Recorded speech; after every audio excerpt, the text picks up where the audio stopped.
आज का हमारा टॉपिक होगा पुरुषों के लिए, क्योंकि पुरुषों पे पूरे परिवार की जिम्मेदारी का भार होता है और जिसकी वजह से उनको बहुत मेंटली भी और फिजिकली भी हेल्थ इश्यूज़ आते हैं, जिसकी वजह से उनको अपने प्रॉपर काम करने में भी मन नहीं लगता है, बहुत चिड़चिड़े हो जाते हैं। और इसी समस्या में एक कॉमन सी समस्या है कि उनको सेक्सुअली प्रॉब्लम आने लग जाती है और वो अपने पार्टनर के साथ खुश नहीं रहते हैं, जिसकी वजह से उनके दिमाग में कुछ फालतू की ऐसी चीज़ें चलती हैं कि कई बार क्या होता है कि गलत रास्ते पे भी वो चल पड़ते हैं।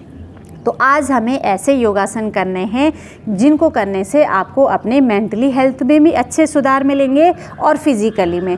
जब इंसान अपने सेक्सुअली लाइफ में खुश नहीं रहता है तो खुल के अपने पार्टनर के साथ भी बात नहीं कर पाता है, और जब पार्टनर के साथ भी बात नहीं करता है तो मन में बहुत उथल पुथल सी चलती रहती है और वो थोड़ा डिस्टर्ब सा होने लग जाता है। तो इसको हम दूर करने के लिए बहुत कॉमन सी समस्या है, लेकिन बहुत मेन इम्पोर्टेंट समस्या है कि हर इंसान घर गृहस्थी में बिजी है, हर इंसान का अपना एक पार्टनर होता है जीवन जीने के लिए, जिसकी वजह से एक ये ऐसी चीज़ है जिसको अपने संतुष्टि के साथ साथ अपने माइंड को भी फ्रेश रखता है। तो ये वैसे तो खुल के कोई नहीं कहता है, लेकिन बहुत ज़रूरी है कि हम ऐसी चीज़ें करें जो अपने इस सेक्सुअली लाइफ को हैप्पी बनाएं। तो आज हम सिर्फ 5 ऐसे आसन करेंगे जिसको करने से आपको फिजिकली भी फिटनेस में हेल्प मिलेगी और मेंटली हेल्थ में भी बहुत अच्छे इसके लाभ मिलेंगे। तो आप फिजिकली और मेंटली दोनों तौर से फिट हो जाओगे। सिर्फ 5 आसनों का मैं पैकेज बताऊंगी और इनको करने से आपको खुद लगेगा कि मेरे शरीर में, मेरी बॉडी में बहुत चेंजेस आ रहे हैं और मुझे अपनी सेक्सुअली लाइफ में अपने पार्टनर के साथ बहुत अच्छा आनंद आ रहा है। कुछ लोग इतने उत्तेजित हो जाते हैं कि उनको बहुत जल्दी डिस्चार्ज हो जाता है और वो फिर भी संतुष्ट नहीं होते हैं, उनको संतुष्टि नहीं मिलती है। इन आसनों से भी मेंटली फिटनेस में हेल्प मिलेगी, लेकिन साथ में थोड़ा सा प्राणायाम करेंगे तो मेमोरी पावर भी अच्छी होगी, मेंटली हेल्थ भी आपकी बहुत अच्छी हो जाएगी। तो आसनों में हम सबसे पहले स्टार्ट करते हैं, हम करेंगे भद्रासन। भद्रासन को मैंने पिछली वीडियो में, प्रोस्टेट वाली वीडियो में भी अच्छे से समझा रखा है, जिन्होंने नहीं देखी है तो एक बार देख लें। कि अपने दोनों पैर के पंजों को मिला देंगे, इनको अंदर की तरफ ले लेंगे और अपने दोनों हाथों को लॉक करते हुए अपने पैर के पंजों को बीच में रख देंगे।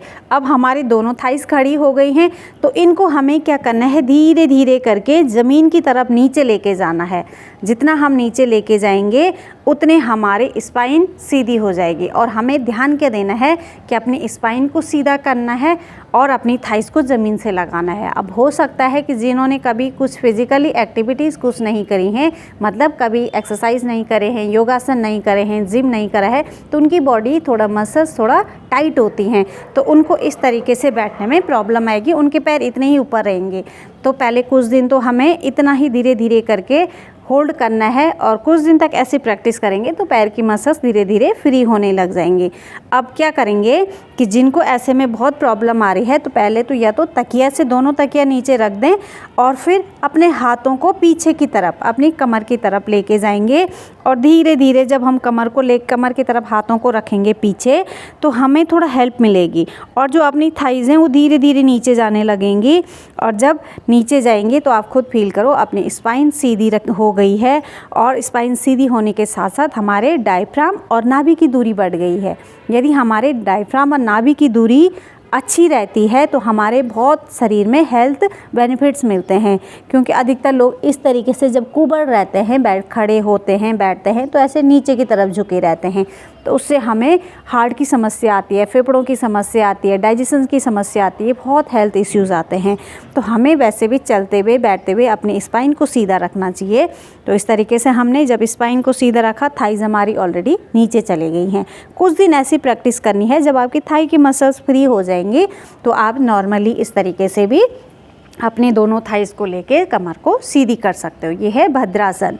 अब इसको भद्रासन यदि बहुत ज़्यादा टाइट हैं तो बटरफ्लाई भी इसी में कर सकते हैं। जब हम इस तरीके से थाइस को ऊपर नीचे लेके जाते हैं तो कुछ दिन बाद हमारी ये थाई की मसल्स फ्री हो जाती है। पहला आसन हमारा हो गया भद्रासन। अब हम दूसरा करेंगे पीठ के बल लेट के। इस तरीके से हम पैरों को सीधा करा और अपने हाथों के सपोर्ट से ज़मीन में लेट गए। ऐसे हम ज़मीन में लेट गए। इसके बाद हम करेंगे उक्तान पादासन। उक्तान पादासन करते हैं, अपने दोनों पैरों को 30 से 40 डिग्री के बीच में उठा के रखना है। अब सीधा हम दोनों पैरों को स्टार्टिंग में ही दोनों पैरों को इस तरीके से नहीं उठा सकते हैं। तो पहली बात तो हमें कमर के नीचे हाथ रख के सपोर्ट ले लेना है। जब हम कमर के नीचे हाथ रखते हैं तो हमें थोड़ा सपोर्ट मिल जाता है, फिर हम इजीली अपने दोनों पैरों को उठा सकते हैं। इतना, चाहे 30 डिग्री में उठाओ या 40, 35, 40 तक, 30 से 40 के बीच में हम इस तरीके से अपने दोनों पैरों को सीधा रखेंगे।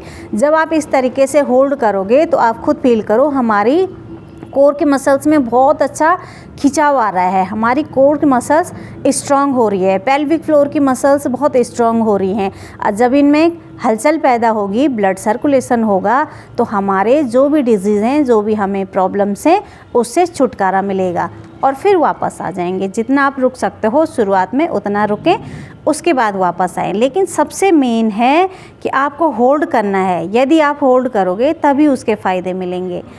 अब हमने इस तरीके से करा, उक्तान पादासन आप समझ गए हैं कि कैसे करना है। लेकिन इसमें भी सबसे मेन प्रॉब्लम है कि जब आप शुरुआत करोगे तो दोनों पैरों को उठाने में असमर्थ हो, आप नहीं उठा पाओगे दोनों पैरों को। बहुत पेट में फैट होता है, थाइज़ भारी होती हैं, थाइज़ की मसल्स टाइट होती हैं, पेट की मसल्स टाइट होती हैं, तो जिसकी वजह से हमें दोनों पैरों उठाने में प्रॉब्लम आती है। तो हमें क्या करना है, शुरुआत में एक पैर को उठाना है। इस तरीके से उठाया और होल्ड करा, 1 2 3 4 5 6 7 8 9 10, वापस आ गए। सेम 10 सेकेंड हमें दूसरे पैर को भी करना है। ये हमारा एक राउंड हो गया। और यदि दोनों पैरों से कर रहे हो तो इस तरीके से सांस भरते हुए शरीर को उठाया, जब सांसें नॉर्मल, तो हमें होल्ड करना है 1 2 3 4 5 6 7 8 9 और 10, फिर वापस आ गए। वापस आएंगे, उसके बाद हमें हल्का सा रिलैक्स होना है और दोबारा सेम करना है। पहले हमें 10 सेकंड तक होल्ड करना है, धीरे धीरे हमें 20 से 30 सेकंड तक होल्ड करना है और एक ही आसन को 2 से 3 बार रिपीट करना है। तो तब हमें पूरे फ़ायदे मिलते हैं। ऐसा नहीं है कि खाली एक्टिंग करिए और वापस आ गए। सिर्फ 15 से 20 मिनट के अंदर आपके ये 5 आसन हो जाएंगे और थोड़ा होल्ड करके करेंगे तो बहुत जल्दी इसके रिजल्ट भी मिलेंगे। उक्तान पादासन हो गया।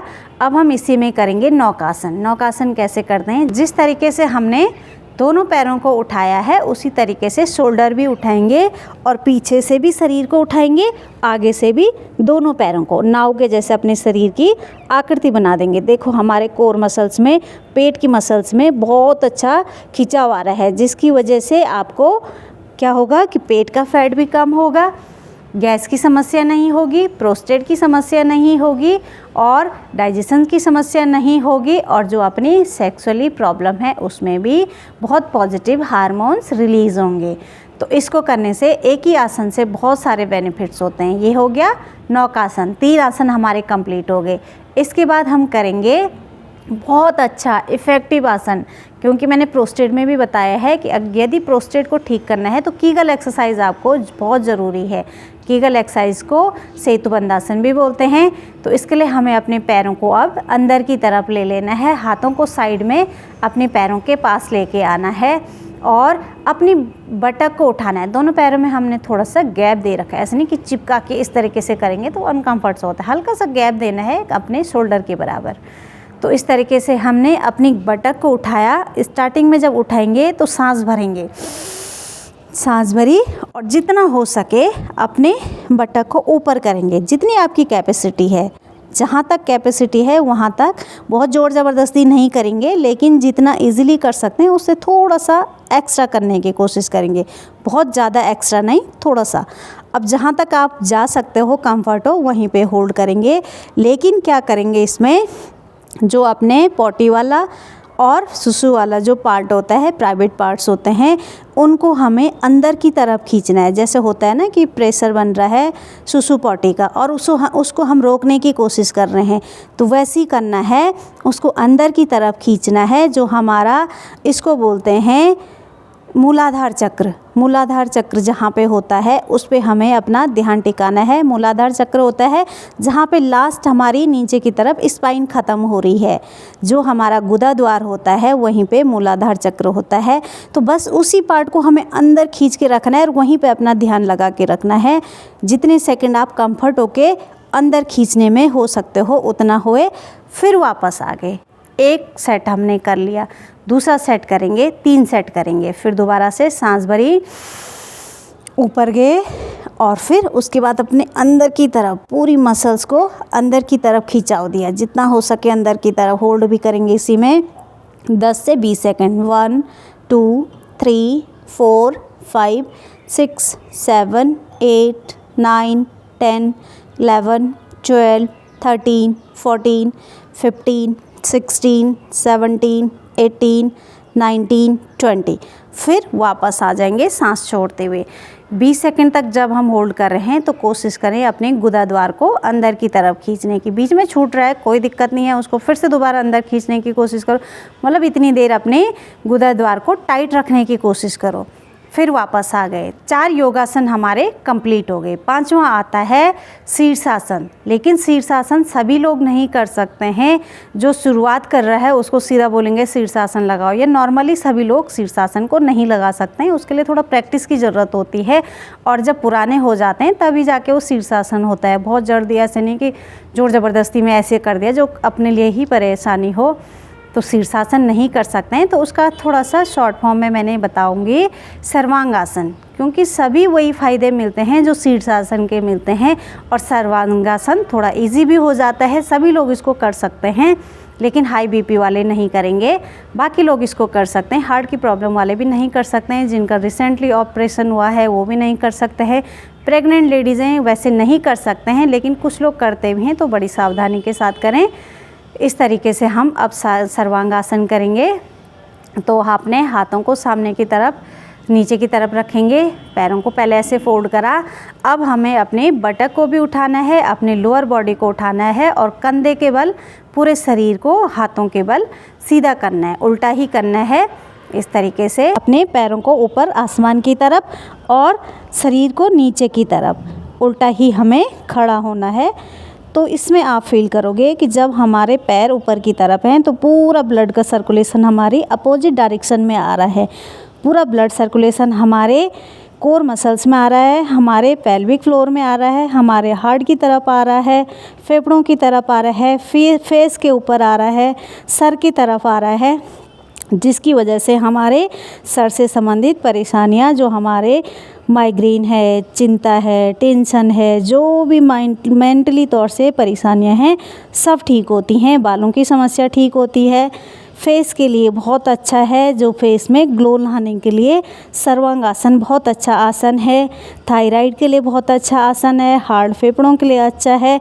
मतलब प्रत्येक बॉडी पार्ट्स में इसका ब्लड सर्कुलेशन होता है, क्योंकि कुछ ऐसी चीज़ें होती हैं जहाँ पे ब्लड सर्कुलेशन नहीं हो पाता है, जिसकी वजह से वहाँ रोग आ जाते हैं। और एक आसन से एक पार्ट्स को ठीक करने के लिए वैसे होता है कि पेट के लिए अलग आसन होते हैं, बाकी बॉडी पार्ट्स के लिए अलग आसन होते हैं, तो उसी आसन में वो उसी बॉडी पार्ट्स में फ़ायदा देते हैं। लेकिन ये सर्वांगासन, शीर्षासन ऐसे आसन हैं जो पूरी बॉडी के लिए बहुत हेल्पफुल होते हैं, लेकिन कुछ सावधानियों के साथ।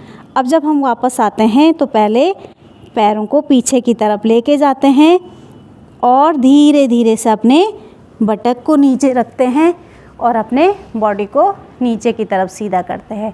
और उसके बाद हमें कुछ मिनट या कुछ सेकंड शवासन में ज़रूर लेटना है, क्योंकि मैंने बोला कि ब्लड का सर्कुलेशन पूरा अपोजिट डायरेक्शन में जा रहा है। और जब ब्लड का सर्कुलेशन अपोजिट डायरेक्शन में होगा तो शरीर में हल्की फुल्की हलचल पैदा होगी। तो हमें यदि तुरंत खड़े हो जाएंगे तो फिर हमें चक्कर आने की समस्या या थोड़ा दिक्कत हो जाएगी। तो हमें शवासन में लेटने के लिए कुछ थोड़ा सा टाइम निकालना है, जिसकी वजह से पहले जो ब्लड का फ्लो अपोजिट डायरेक्शन में जा रखा है वो अपनी जगह पे फिर से आ जाए। अब जब हम अपोजिट डायरेक्शन में ब्लड का फ्लो लेके जाते हैं तो जहाँ पे ब्लॉकेज होती हैं, ब्लॉकेज खुलती हैं। जिनके शरीर में नसों के गुच्छे बन रहे हैं, नसों के गुच्छे खुलते हैं, गांठें खुलती हैं। और बाकी प्रत्येक बॉडी पार्ट्स में जब ब्लड सर्कुलेशन होगा तो सारी समस्याओं से छुटकारा मिल जाएगा। इसीलिए शीर्षासन और सर्वांगासन को बहुत महत्व दिया गया है। यदि इनको रोज़ करते हो तो अनगिनत इसके फ़ायदे होते हैं। बस आधा से 1 मिनट हमें शवासन में लेटना है। बॉडी हमारी नॉर्मल, अपने ब्लड का फ्लो नॉर्मल उसमें आ गया है। अब हमें बाईं करवट लेके हाथ और पैरों के सपोर्ट से बैठ जाना है। तो ये मुख्य 5 आसन थे जिनको करने से आपको बहुत सारे फ़ायदे मिलेंगे और साथ ही साथ आपको थोड़ा सा 10 से 15 मिनट का प्राणायाम भी ज़रूर करना है जो आपकी मेंटली हेल्थ के लिए बहुत हेल्प करेंगे। तो आज की वीडियो में इतना ही। यदि वीडियो पसंद आई हो तो वीडियो को लाइक कर देना। चैनल पे जो लोग नए जुड़ेंगे चैनल को सब्सक्राइब कर लेना। फिर मिलते हैं नेक्स्ट वीडियो में, तब तक के लिए। और जो नए लोग हैं जिनको ये प्रॉब्लम है उन लोगों के साथ आप वीडियो शेयर कर सकते हो, तो वीडियो ज़रूर शेयर करें। फिर नेक्स्ट वीडियो में मिलते हैं, तब तक के लिए